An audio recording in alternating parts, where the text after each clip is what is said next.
But I've got to mention the recommendations at least, because we have to move beyond analysis. So let me quickly just run through these. Pardon me if I'm going fast here. If this is a climogenic society, and it is, then we recognize as African people that our major problem is not being left out of the American mainstream and being left out of the system. We must recognize that we cannot join a criminal system because we will become criminals in it. Colin Powell represents the apotheosis, the ultimate of what a criminal system is. He represents what it means to move up in a criminal society.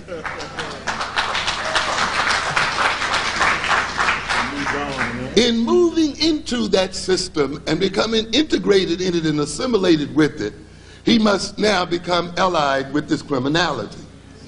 And if that system then is dependent upon the death and damnation of black people, upon the imperial subordination of black people, then those like Colin Powell that move up in this system must also then engage in the death and damnation of black people as well. We have to keep that in mind. You're not moving up into this system as it is unless you're also moving against the interests of black people. And therefore you have to recognize that the goal of our people in this crimogenic society is to change the very nature of the social system, to tear it apart and to reconstruct it, to bring into being that word that Bush stole from us, a new world order. Our mission is much higher than assimilating into this system. It must be to create a new world. If this crimogenic society creates a sense of powerlessness in our children, then we must, as a people, develop and use our power. We must take power and train our youth for taking and expressing power positively.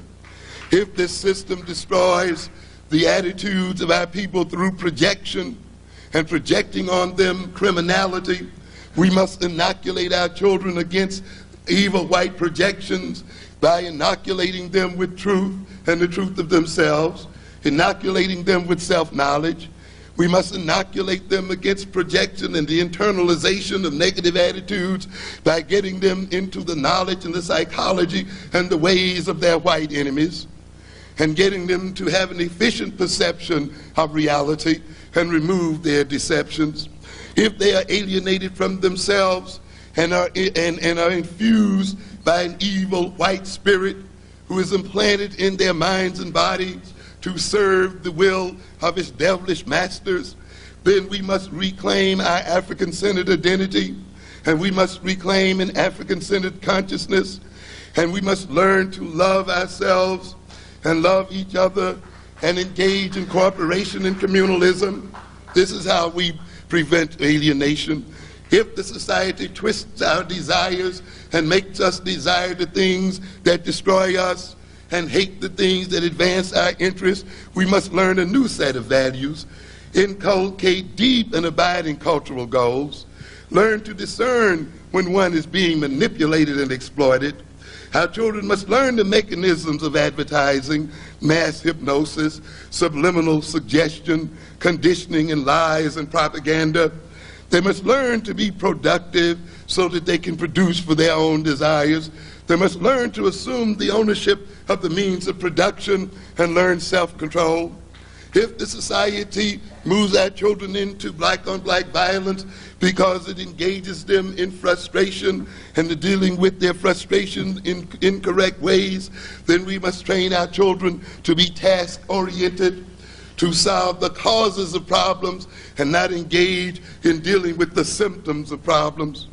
We must teach them to discern the sources of their frustration and remove those sources and tear them out from the root. We must teach them how to use their anger and aggressive feelings positively.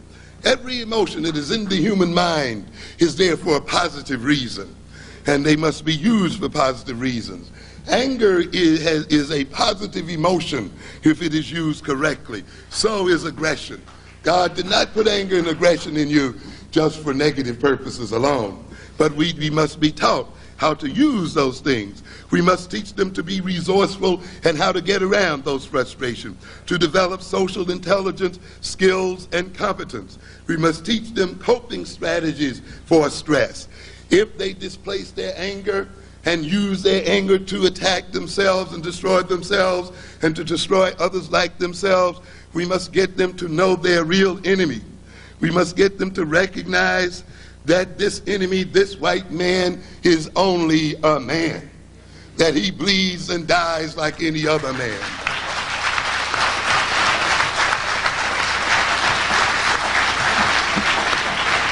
We must read to him the history of our African fathers as they cut down and mowed down the white man, and how they were only betrayed by their own cupidity. We must have them understand that. Let them read the story of the Egyptians as they cut, the Ethiopians as they cut down the Italian armies, and read the stories of the other Africans as they cut down the white armies. Bush thinks he's gotten away with this little game, but it's not over. It's not over. By the very fact that he engaged in this war, we now know what his game plan is.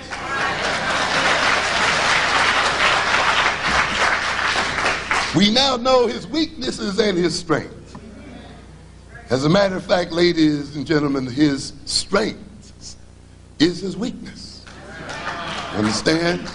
And we're going to teach our children how to tear up the soft underbelly of this dragon and this monster called white America.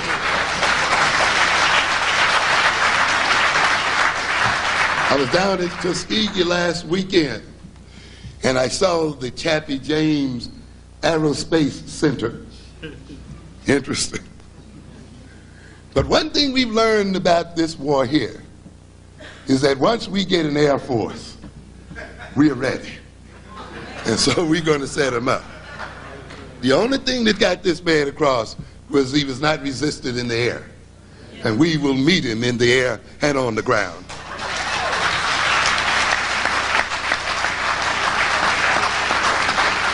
Recognize that the white man can be defeated, that he's not invincible. We must teach them that the displacement of anger at self or at others like at ourselves makes matters worse and is self-destructive. If they are having problems with their self-concept, then we must give them great support. We must affirm them and affirm their identity. We must teach them confirmations so that they know how to make positive statements to themselves and affirm themselves. We must teach them how to stop negative thoughts and change the nature of the situation that they are in. If they are engaged in violence and black upon black violence, we must teach them how to resolve conflicts between themselves without destroying themselves. It means then that we have to develop relevant educational programs. We have to develop a parallel school system. We have to make this government, by hook or crook, fund the health care systems of the local and state localities of our people. We must emphasize prevention in the black community, change the lifestyles of our people who are literally eating themselves to death, or whose lifestyles are literally destroying their health.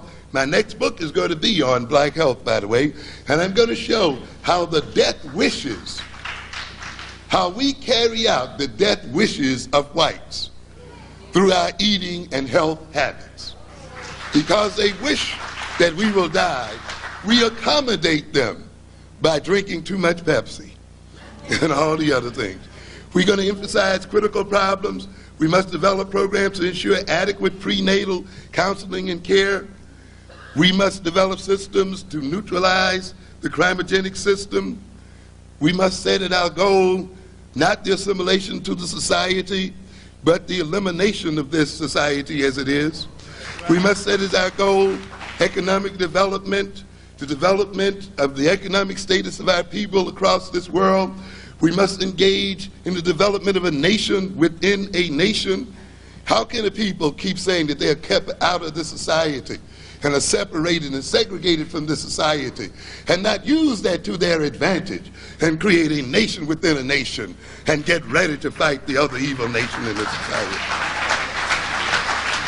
We must engage our people in consumer education, withdraw from those entities and those industrial systems and so forth that are a part and parcel of the destruction of the black community and the communities of Africans.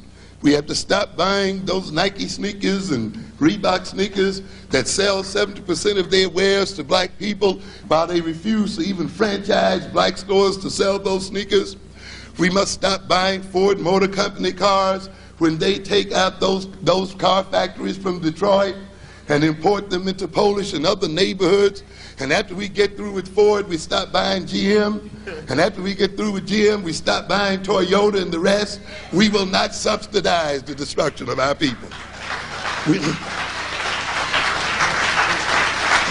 We must develop an African-centered, full African-centered educational program. We must educate our males.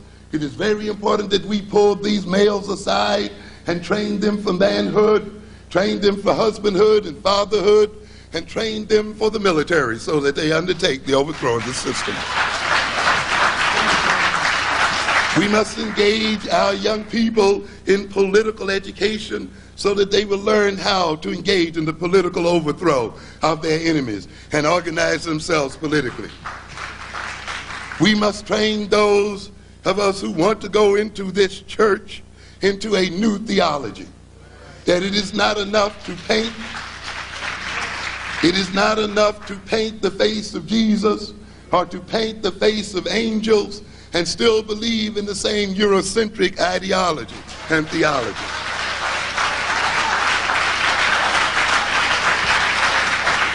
We must go into these prisons and take our men from these prisons. These are the men who must be used to defend our community.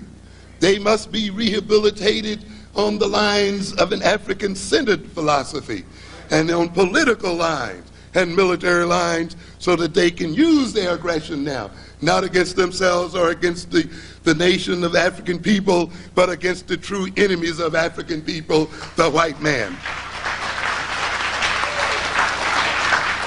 We must develop regional conferences in our nation within a nation and a national congress so that we can coordinate and facilitate the talents of our people who are engaged in various aspects of the political, social, and economic reorganization of this country.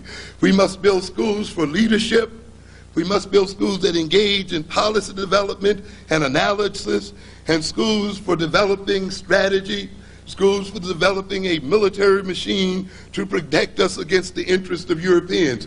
Recognize that there's one thing that's clear, that the imperialistic system has only one constant, and that is self-interest. And when it is in its self-interest to destroy and wipe black people from the face of this earth, it will engage in that activity. You have the history of the Indians in America to show that when a people are economically not useful to the Europeans proceed to annihilate those people. Therefore, ladies and gentlemen, we must prepare for revolution and prepare for war. Thank you very much.